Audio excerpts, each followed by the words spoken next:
Welcome back, or welcome to DreamWorks Switch to Life. And in today's video, we're going to be reviewing Archibald's Next Big Thing, as well as its sequel series, Archibald's Next Big Thing is Here. And the reason is because the first 2 seasons of the show are going to be removed from Netflix on January 26, 2026. Now, I personally recommend that you go watch this show just for the sake of watching it, because once it leaves Netflix, there's a chance it could appear on Peacock, but it's not confirmed, so it could also just disappear forever. So check it out while you still can, but with that in mind, stay tuned for the review. Honestly, I actually recommend this show because it really dives into the character of Archibald, who I believe is a great role model for kids who are growing up.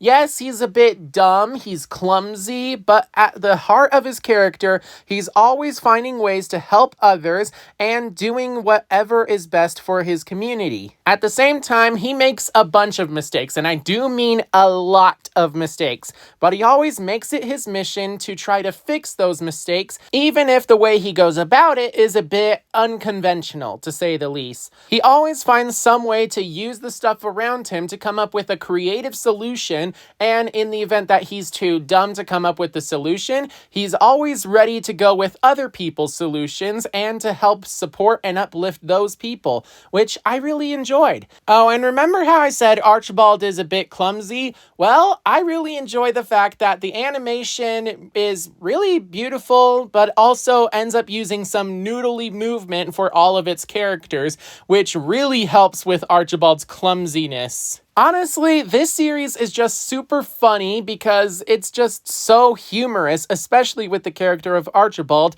and his voice is portrayed by Tony Hale, who, by the way, is also the writer of the book that this series is based on, as well as the show's creator and executive producer, and of course, as I said, the main character of the show. The other voice actors are pretty good, but I can't say that there's any standouts, especially in terms of people who provide emotion for the characters.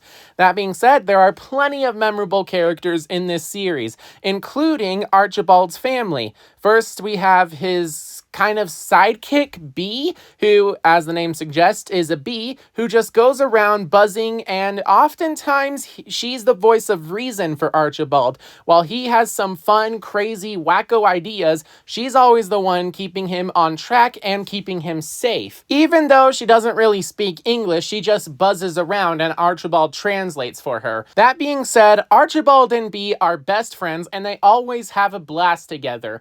Then, of course, we have Archibald's actual family, including his brothers and sister. Honestly, I just love their family dynamic. Even though Archibald, thanks to his clumsiness, can cause a lot of inconveniences for them, they never actually hate him, and they're always doing their best to support him through his journeys, and they're willing to accept his help when he offers it.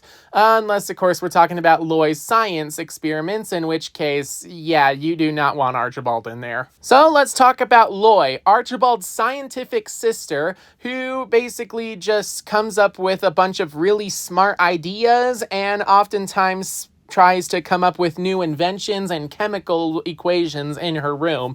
But of course, she's always willing to spend time with the family, which I really love. Then we have his brothers, including Sage, who is an outdoorsman and a rooster ranger, basically a Boy Scout through and through, always trying to be one with nature and trying to help Archibald mature into a full-grown chicken. I would say that my least favorite of the Strutter family is probably Finley. He's the musical one, which brings me to my next point. The music for this series is really good, especially when the characters sing in some of the episodes. But as for Finley himself, I kind of like him and I dig his vibe. My problem is that out of all the Strutters, he's the least helpful when it comes to Archibald, and he's also the least funny because he just spends so much time trying to write and make music. But at the same time, he is always willing to help Archibald and support the community, just not exactly in the best ways. As for said community, well, I gotta admit, I love the city of Crackridge as well as its many citizens. I'm not really gonna talk about any of them, but trust me, there are a lot of reoccurring characters who have some very funny scenes. But with that in mind, the city of Crackridge is super peaceful. In fact, I would argue that the most evil characters in this series are a gang of criminals who are simply trying to steal a baseball card or a bunch of video games and other stuff from the mall, and in the process, they don't actually hurt anybody. They simply just want everybody to stay out of their way so that they can find some way to make it rich. But the second most evil character would be, well, your typical bully, who I wouldn't even call a bully. I would just call a sarcastic teenager who doesn't really want to fit in with anyone or anything and always tries to bring the mood down. But thanks to Archibald, they learn how to chill out and have a good time in some episodes. So with that in mind, yeah, I would say that the city of Crackridge is actually super peaceful to the point where there's not really anything going on, unless of course you count all of the antics that the Strutters get into. But despite that, the series is still really engaging thanks to its short 11-minute runtime per episode. So Archibald goes on one adventure after another. Most of the time they don't really overlap with each other, but there are some instances. That being said, Archibald and Bee spend every episode on a brand new adventure, and at the end of the episode, they usually have some kind of memento which they hang on Archibald's memory wall. These adventures can range from helping a friend or a stranger with a small problem, to going to a new location, to digitizing yourself into a video game, to shrinking yourself down because of a de-aging cream. Yeah, I probably should have mentioned that some of the episodes do get pretty outlandish with their plots, but honestly, they're all super entertaining. Oh yeah, and did I mention that the city of Crackridge is just filled with anthropomorphic animals, which doesn't really make a lot of sense because where are all the humans? Well, we finally get an answer in one of the last seasons of the sequel show, Archibald's Next Big Thing Is Here on Peacock, when an alien comes to outer space and lands in Crackridge, and eventually we learn that this alien is actually a human from Earth. So essentially, Crackridge just exists on a completely separate planet where anthropomorphic animals come from. So yeah, in summary, Crackridge and Archibald's Next Big Thing takes place on an alien planet, not on Earth. So yeah, I guess it makes sense why there wouldn't be any humans, except for that one episode when a human did come to Crackridge. Now, that being said, I would say that there aren't really any meaningful episodes that actually affect the overall story. Sure, we do have to see Archibald say goodbye to his second best friend, Murph, as Murph is moving away. I would actually argue that the biggest change in this series happens in the series finale. So, Archibald spends the episode time traveling to various points in time, including the future, but I would say the biggest change is when he travels to ancient Greece, where he gives one of the locals his iconic brown sweater.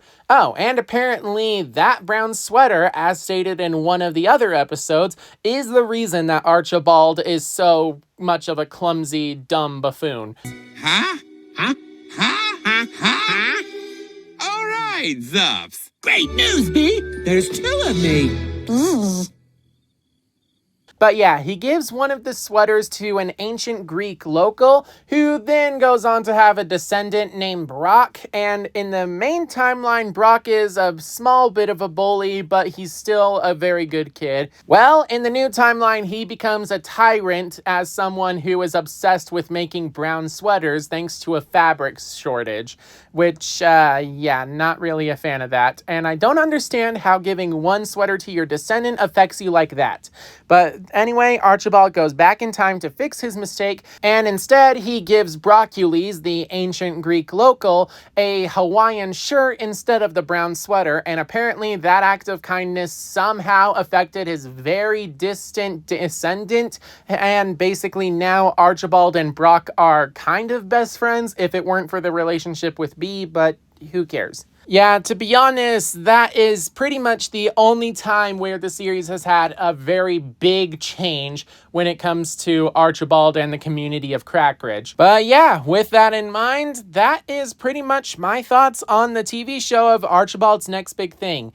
Make sure that you watch the first 2 seasons on Netflix before they disappear forever. Then watch seasons 3 through 6 on Peacock.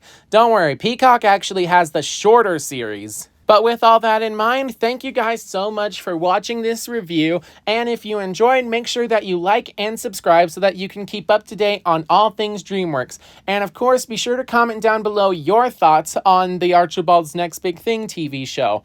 But above all else, make sure that you're staying safe out there, and I will see you all in my next video. Gotta go! Hey, a little help? I think I'm shrinking.